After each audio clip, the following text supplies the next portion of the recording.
The ANC rally behind President Jacob Zuma and accept his explanation for the cabinet reshuffle. 2 children die after consuming contaminated chicken in Cape Town. Watching eNews Direct, I'm Tutuzile Ramelan. And I'm Sandile Gamnose. Good evening. To comment on any of our stories, you can find us on Twitter and Facebook. That's at eNews Direct. And tonight, our hashtags are ANC National Working Committee and SASA. A prayer service for South Africa is being held at the Bethesda Methodist Church this evening. Leaders and citizens will gather to pray for what they call a country in crisis. Let's give you a preview now. I'm joined by my colleague Sikelelwa Mdingi, who's standing by outside the church. And of course, if you are a believer, you will know that prayer changes, Siki. Definitely do with the congregates at this church saying that it is time for divine intervention. Any minute now, the congregates who've started arriving here will join in prayer for what they believe is the crisis facing their country. They say that they don't think politicians can do it alone. They've started arriving dressed in black, and they've been given candles, which will be lit during the service. And one of the things that we must note, it's not just this prayer service, the action that the Methodist Church has taken in the last few days. We do know that they've also publicly come out saying that President Jacob Zuma must either resign or be removed. And of course, they are also saying that, so the first time actually, last year when that Gandla debacle came out, the specific church, the Methodist Church, led by their Bishop Siwa, spoke out on that as well. But of course, this evening, they are gathering here in Houghton, where they're preparing to say, Lord, fulfill your promise as we gather in prayer this evening, with the hope that their contribution from this evening can help move us towards a better South Africa. But of course, people have started arriving. We have seen Umama Dempohani is here. We've also seen Professor Wiseman Kutlu. And of course, the leaders of this church in Gauteng are also here this evening. And we are expecting more people to also start arriving. It's a pity outside, Dudu, because the singing has started inside. But of course, some of our viewers can tune in to channel 403 from 7 p.m. this evening, where we'll also be bringing them live visuals from the service as it unfolds. And that's where we'll leave it with my colleague Sikelelwa Mdingi outside the Bethesda Methodist Church in Houghton. Meanwhile, the ANC is once again rallying behind President Jacob Zuma. The governing party says it's accepted its leader's explanation and his reasons for the latest cabinet reshuffle. The country received a ratings downgrade shortly after Zuma fired Finance Minister Pravin Gordhan and his deputy Mcebisi Jonas. Calls for the president to resign are gaining momentum. The ANC's alliance partner called on the governing party to choose, and it has now chosen. You know, when you all go all over and organize an anti-Zuma movement, you are actually saying to the ANC, close ranks. But this is the so-called intelligence report.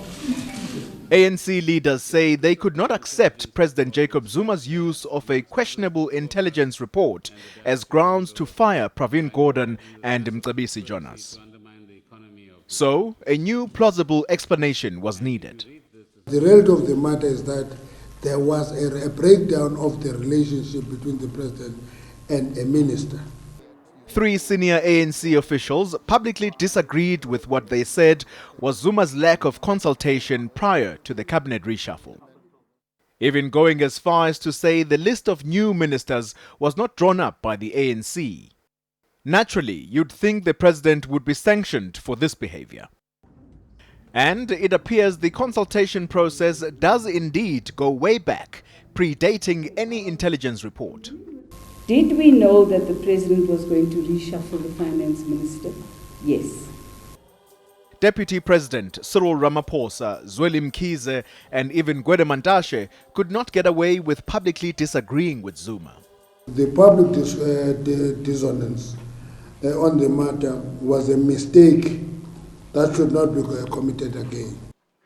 Mantashe says the ANC has full confidence in and support for the new finance minister and his deputy. Johannesburg. In other news, students at Unisys Durban branch are protesting over the university's basic education program.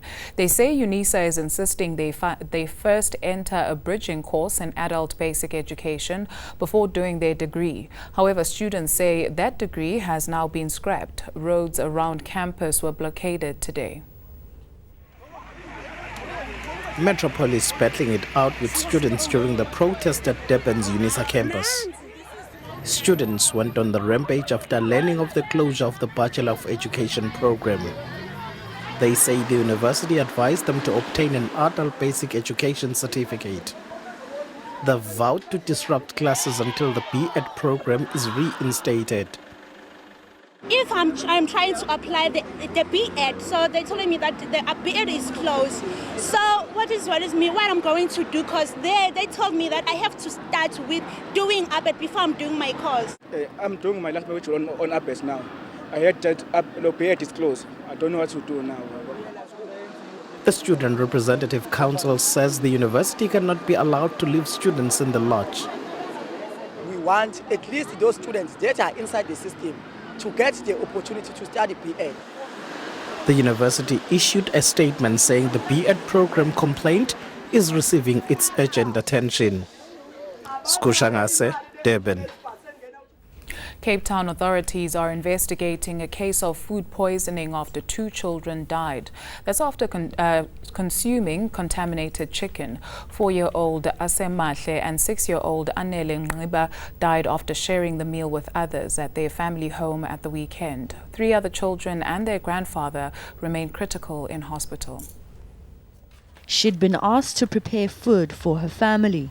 Using this stove, she cooked chicken sold by a vendor. All that had to be done was remove the intestines because the bird had already been slaughtered. But little did this young girl, who also ate the food, know that her meal would wipe out members of her family. A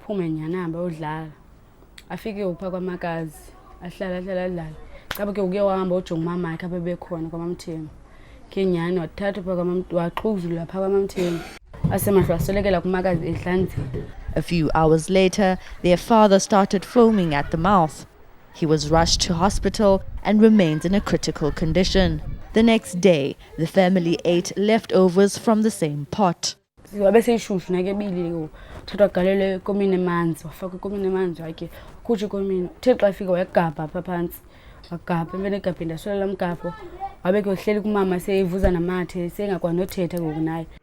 Anele died on arrival at the Red Cross Children's Hospital. 3 other children from the family who ate the chicken have also been admitted to hospital. 1 other adult has already been discharged. Local live chicken vendors say residents should refrain from buying chicken that's already slaughtered, as was the case with this family.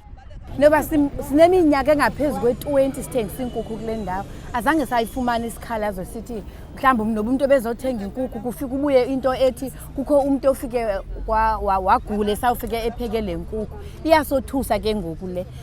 The Western Cape's Health Forensic Pathology Service is looking into the official causes of death and has requested a toxicology report. Police have also opened an inquest docket. Team Tongana, Cape Town. South African Social Security Agency CEO Thokozani Magwaza is concerned. Minister Bathabile Dlamini is not being honest about the social grants crisis. Magwaza says the Social Development Minister's account under oath of how the crisis unfolded is inaccurate. He now wants the Constitutional Court to allow him to share his version of events. Social Development Minister Bathabile Dlamini faces a multi-million rand legal bill over the disastrous handling of the social grants crisis. She oversees the South African Social Security Agency, which promised the Constitutional Court in November 2015 that it could take over social grants payments this month. But when it became apparent that SASSA couldn't fulfill those promises, it failed for nearly a year to tell the court, forcing it to make a last-minute ruling aimed at protecting the rights of 10 million grant recipients. The minister failed to meet that deadline because her office says her email to the Constitutional Court bounced back. But she did manage to file this affidavit in which she claimed that she only became aware of the grants crisis in October last year. She also accuses SASSA CEO Thokozani Magwaza of failing to engage comprehensively with her.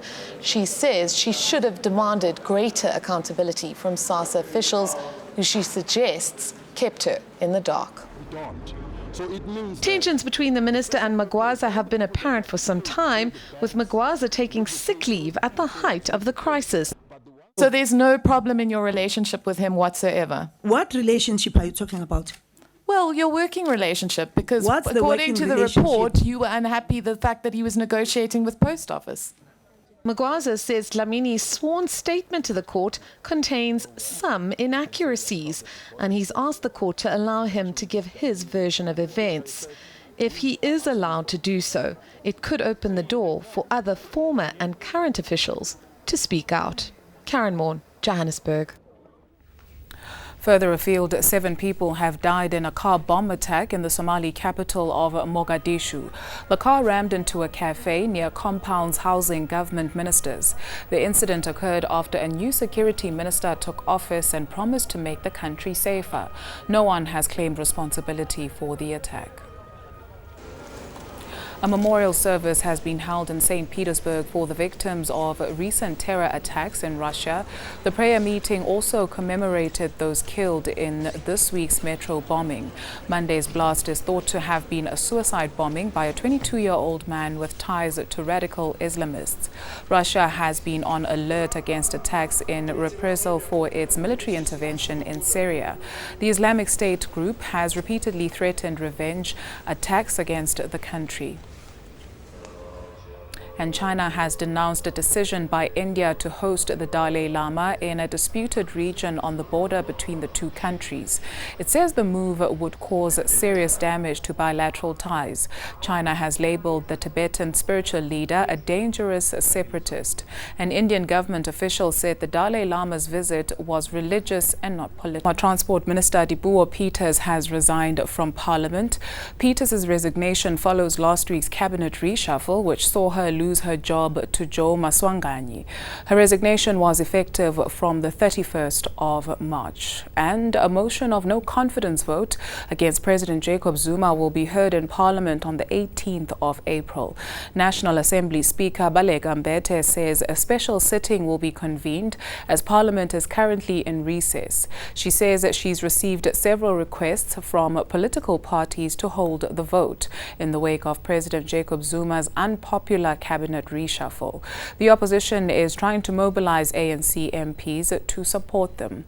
If you've missed any of the stories we're tracking for you, you can find us on Twitter and Facebook, that's at eNews Direct, or you can head on over to our website, that's eNCA.com/direct. Your business news and your weather details after this. Government believes that strengthening existing support programs will help save jobs in South Africa's clothing sector following the country's downgrade. Trade and Industry Minister Rob Davies has addressed delegates at the first industry summit of the clothing manufacturing sector in Durban. Stakeholders believe the high cost of borrowing that comes with junk status will lead to major job losses. Employment levels in the sector have just started to stabilize after a tumultuous period in the last 2 decades. Only 85,000 workers are now employed in the sector. The whole aim of our program is to grow employment, and this sector, I suppose the immediate challenge was to avoid a job loss bloodbath. And I think that our program so far has done some of that. And as we move forward, I mean, look, we're looking to make improvements in the program. I don't think it's a question of wholesale redesign is needed. We need to make improvements, continuous improvements in the program. But one of the fundamental aims and objectives is to grow jobs and to ensure that we have capacity, and I think we've got the possibility of doing that. Let's see how the markets performed.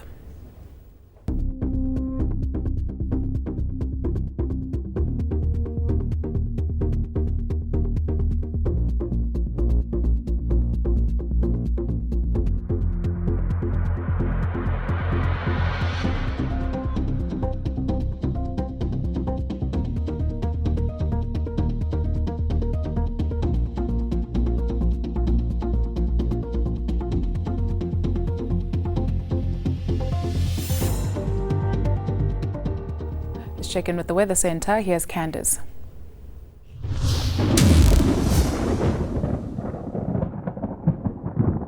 We'll see a big change in the weather on Thursday with much cooler temperatures over the southern parts. It'll be a cloudy day with light rain in the south with widespread showers as we head along the east coast, and then isolated to scattered thundershowers will form across South Africa's interior, except in the west where things remain dry, but we can expect a windy day along the southwestern coastline.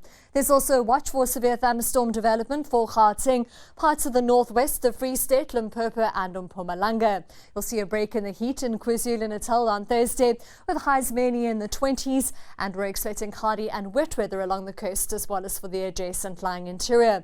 It'll be a cloudy, wet and chilly day throughout the Eastern Cape on Thursday with highs mainly in the teens, a mere 14 degrees for Bishu, Grahamstown and Somerset East. Light rain is forecast from Plettenberg Bay through to Bredasdorp. Temperatures remain mild throughout the Western Cape, mostly sunny for Cape Town at 22.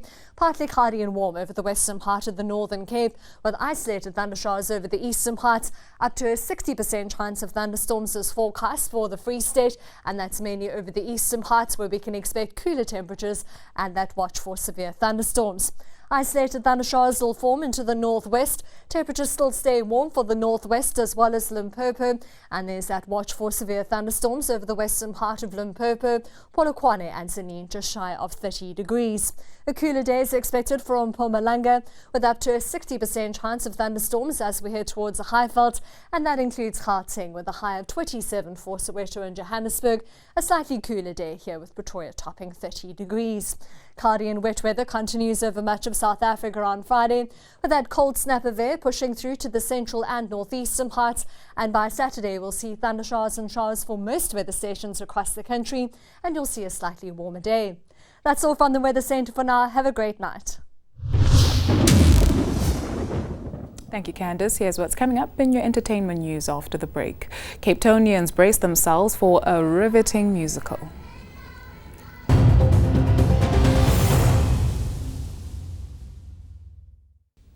Strap on your heels. One of the world's entertaining stage musicals comes to town. Yep, Australian hit show Priscilla, Queen of the Desert makes its South African debut with an entirely local cast. It's travelled the world and now hits South African shores for the first time. Based on the Australian Oscar-winning film of the same name, the internationally acclaimed theatre production Priscilla, Queen of the Desert tells the tale of three drag artist friends who hop on a bus, or rather Priscilla, and travel through the outback to fulfill their dreams. And while the story may have originated down under, here the show boasts an all proudly South African cast. There's a huge team that comes over from Australia. They teach the local team ourselves how the show works, and then we take this on a particular tour around the world. It's traveling later on to Hong Kong, it's going to Joburg, to Bangkok. Taking one of the lead roles, David Dennis is no stranger to our screens and stages. He may joke that he hasn't performed a Broadway musical in well over a decade, but this role excites him, given the current social and political climate.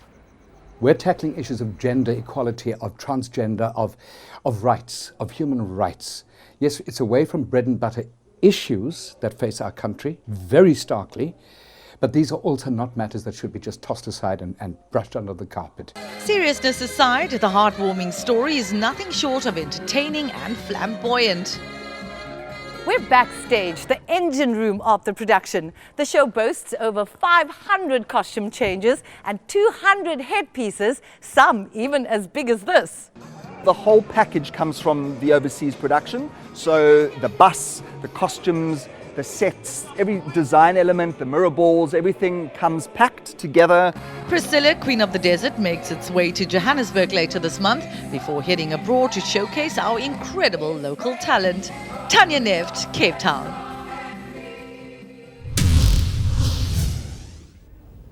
A reminder of your top stories before we say goodbye. The ANC rally behind President Jacob Zuma and accept his explanation for the cabinet reshuffle. 2 children die after consuming contaminated chicken in Cape Town. And that's a wrap from the eNews Direct team. Yeah, from the pair of us, until we see you tomorrow, take care.